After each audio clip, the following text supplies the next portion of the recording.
Olá, sejam bem-vindos a mais um Resenha Diária. Estamos estudando o livro de Juízes e esse início de ano tem sido bastante tumultuado.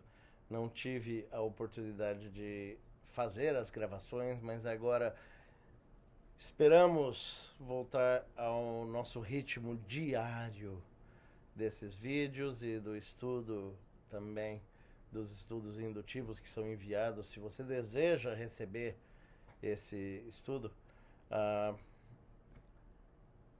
manda um recado para mim, manda o seu e-mail e eu enviarei para você diariamente os estudos feitos agora no livro de Juízes e continuamente com todos os livros, enquanto Deus nos permitir fazer isso. Estamos estudando hoje, o foco é no capítulo 13 de Juízes. Hoje é dia 6 de fevereiro, é uma terça-feira, eu falo aqui do Japão,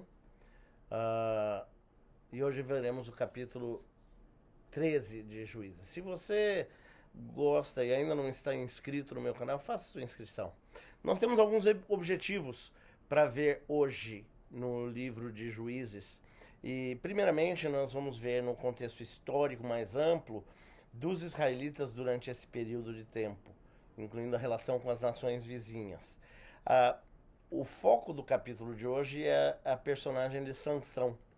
Tá? Nós vamos ver sobre a sua formação, sua educação e qual o propósito divino atribuído a ele. Ver seus pontos fortes e seus pontos fracos. Vamos ver o propósito de Deus para Israel e como que ele se manifesta através do nascimento de Sansão. E vários temas do simbolismo que está presente nos motivos recorrentes, tá? A visitação angelical, a esterilidade das mulheres, o nascimento milagroso, o tema da intervenção divina. E ver o seu significado dentro do relato mais amplo do livro de Juízes. Devemos refletir sobre algumas das lições e implicações morais desses acontecimentos, considerando as escolhas e as ações das personagens desse capítulo.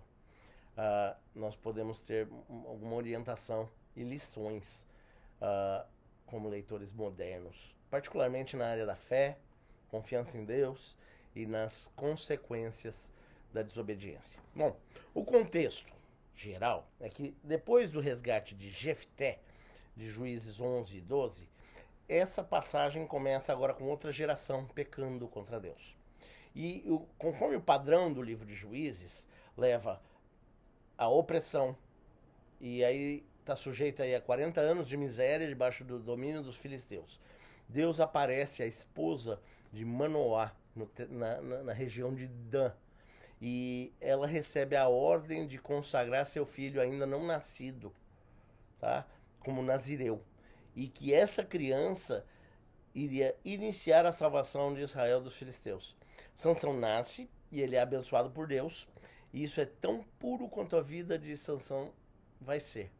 Agora o resto da história é um exemplo estranho e escandaloso de Deus usando pessoas imperfeitas para cumprir os seus propósitos. Então, o capítulo começa, como muitos outros do livro de Juízes, tá? Se você observar desde o capítulo 2, versículo 16 até o 19, mas agora ele continua de uma forma mais incomum.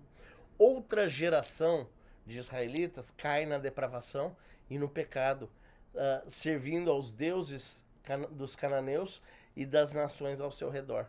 Então, o Senhor responde mais uma vez entregando o povo a uma potência estrangeira, dessa vez os filisteus, tá? Versículo 1 do capítulo 13. Deus não espera, dessa vez, que o seu povo clame por ajuda no sofrimento. Em vez disso, Deus nomeia um libertador antes mesmo dele nascer. Isso é incomum, e é o que esse novo juiz vai só começar a salvar Israel. Então, Manoá e a sua esposa moram em Zorá, no território da tribo de Dan. Isso fica no centro-sul de Israel, perto do coração do poder filisteu. Um dia, o anjo do Senhor que é o próprio Senhor, em alguma forma humana temporária, aparece a esposa de Manoá e ele anuncia que, embora ela seja estéril, dará à luz a um filho. E a esterilidade, a intervenção milagrosa, são aspectos comuns da obra de Deus em Israel ao longo de todo o Antigo Testamento. Você pode ver em Gênesis 11, 30, Gênesis 25, 21 e Gênesis 29 e 31.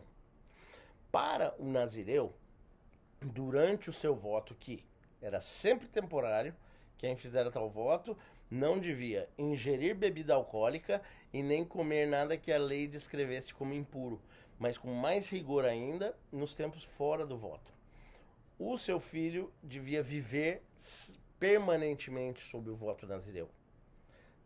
Para saber um pouco mais disso, veja em Números 6, 1 a 21. E esse voto nazireu desde o ventre. Então a mãe também não podia, enquanto estivesse grávida, tomar vinho ou tocar coisas impuras. O menino estava destinado a começar a salvar Israel dos filisteus, do versículo 2 até o versículo 5.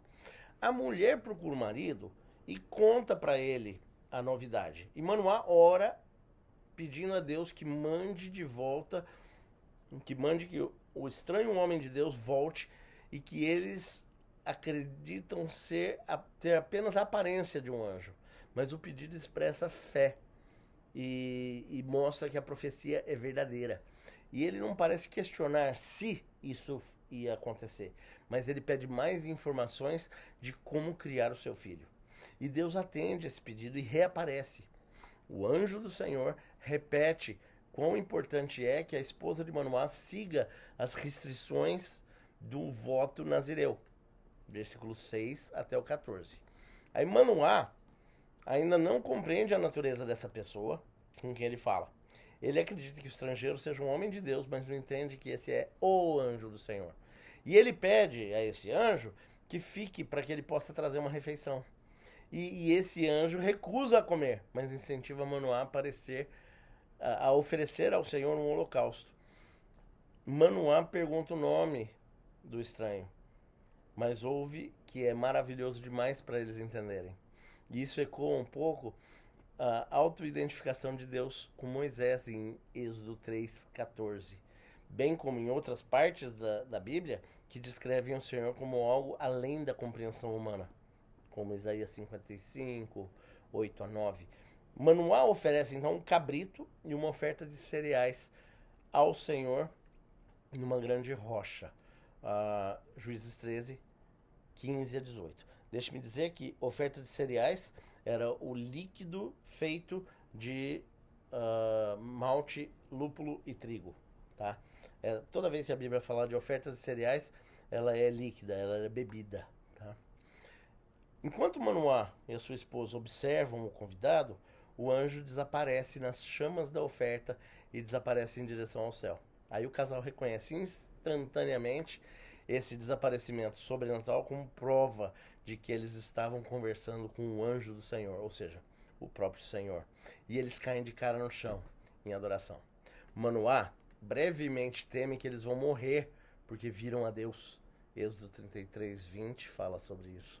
E a esposa garante ao marido que se Deus quisesse matá-los, não teria aceitado a oferta deles. Nem ele lhes teria mostrado essas coisas ou contado sobre a criança. Versículos 19 a 23 de Juízes 13. Eles não morreram e a mulher dá à luz a um filho. E ela o chama de Sansão. E o menino é abençoado por Deus.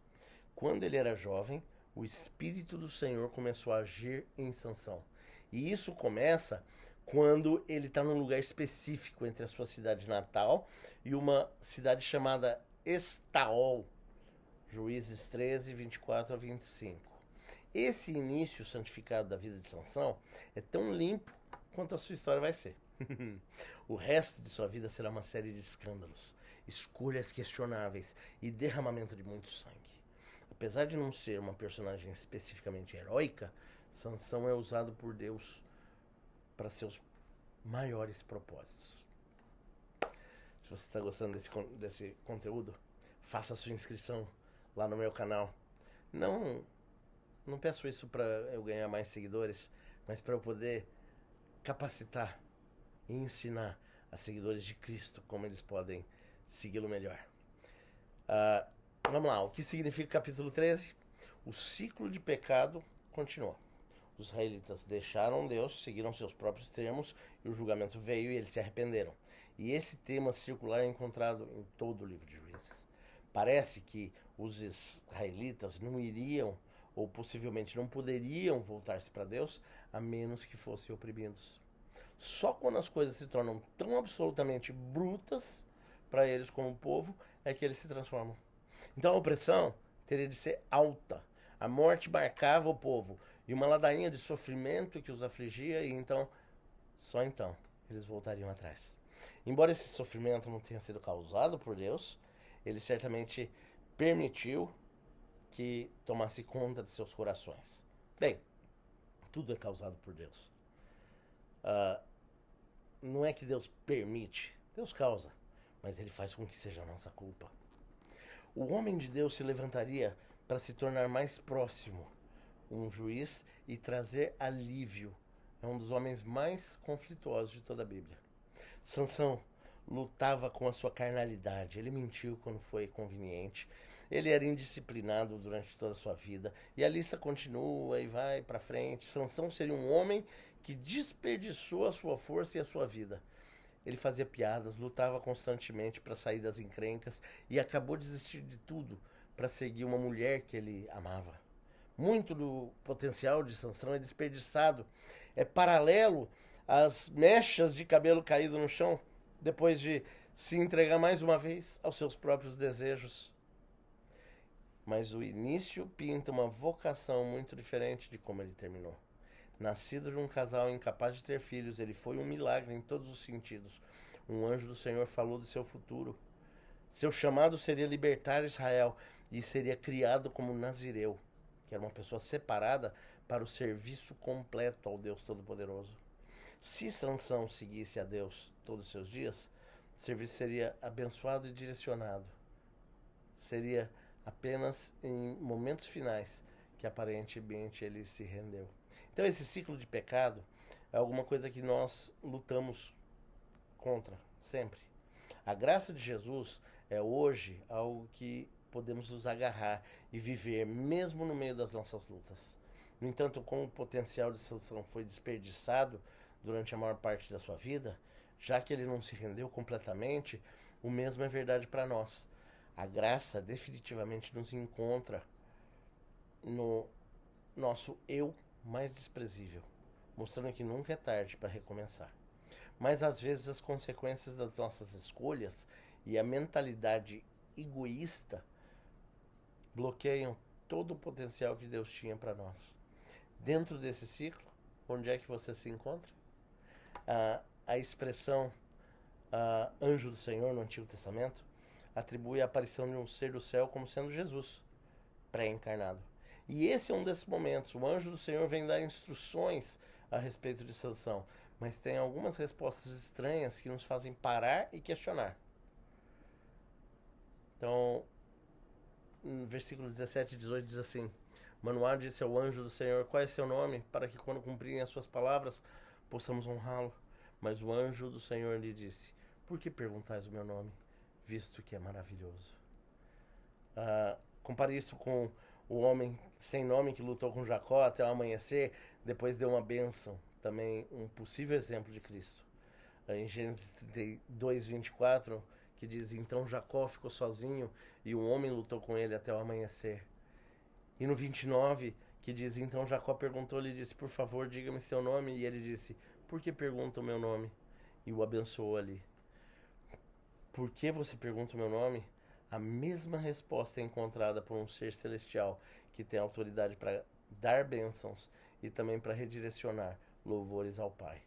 Ele também afirma que seu nome é maravilhoso, porque o menino nos nascerá, um filho será dado, e o governo repousará sobre os seus ombros, e seu nome será maravilhoso, conselheiro, Deus forte, Pai da eternidade, príncipe da paz. Isaías 9:6. Os pais de Sansão deveriam obedecer, e isso é algo que a gente tem que lembrar quando lermos os próximos capítulos de Juízes. O voto nazireu é feito por quem dedica voluntariamente a Deus.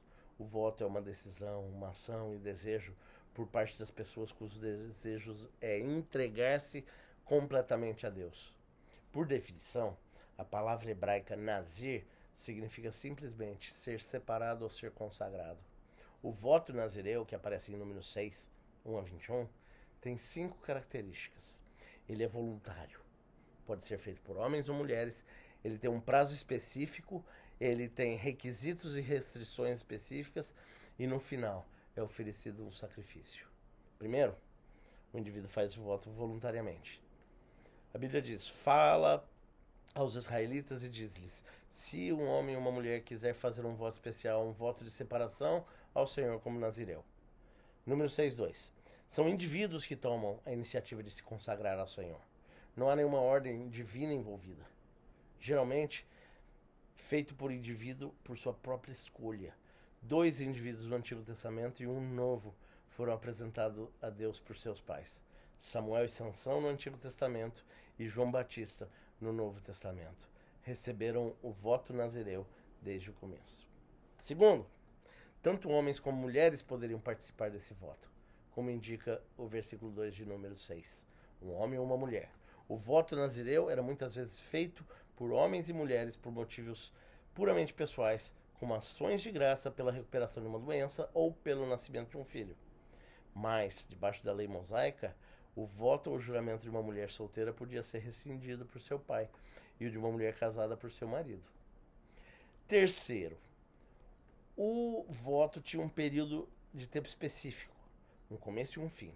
Como indicam essas declarações, durante o período de sua separação, ele é consagrado ao Senhor. Essa lei para o nazireu, quanto ao período da sua separação acabar. Assim, o voto nazireu geralmente tinha um começo e um fim.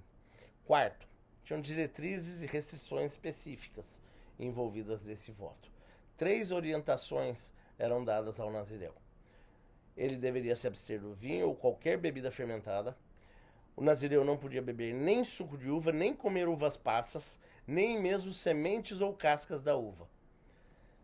A seguir, o nazireu não devia cortar o cabelo durante a duração do voto. Por último, ele não devia chegar perto de um cadáver, porque isso tornaria cerimonialmente impuro. Mesmo que um membro de sua família imediata morresse, ele não podia se aproximar do cadáver. Números 6, 13 a 20 mostra esse procedimento para cumprir o voto. Aí tinha que ter um sacrifício. O cabelo do candidato era cortado e colocado no altar. E o sacerdote faria uma tarefa final de completar o processo sacrificial, encerrando o voto. E essa termina com a declaração: esta é a lei do nazireu, que promete a sua oferta ao Senhor de acordo com a sua separação, além de tudo o mais que puder pagar. Ele deverá cumprir o voto que fez, segundo a lei do nazireu. Versículo 21. Então, embora todo voto nazireu seja um conceito do Antigo Testamento, tem um paralelo no Novo Testamento. Em Romanos 12, 1 e 2, Paulo declara: portanto, rogo-vos, irmãos, em vista da misericórdia de Deus, que ofereçais os vossos corpos como sacrifício vivo, santo e agradáveis a Deus. Esse é o ato espiritual de adoração. Não se conforme com o padrão desse mundo, mas seja transformado pela renovação da sua mente. Então você poderá testar e aprovar qual é a vontade de Deus, a sua boa, agradável e perfeita vontade.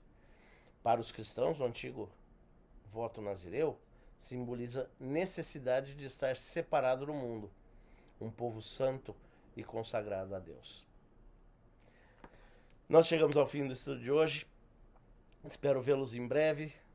Se você ainda não fez a sua inscrição no meu canal, faz lá. Tenho certeza que você será bem abençoado. Até o nosso próximo encontro. Um grande abraço.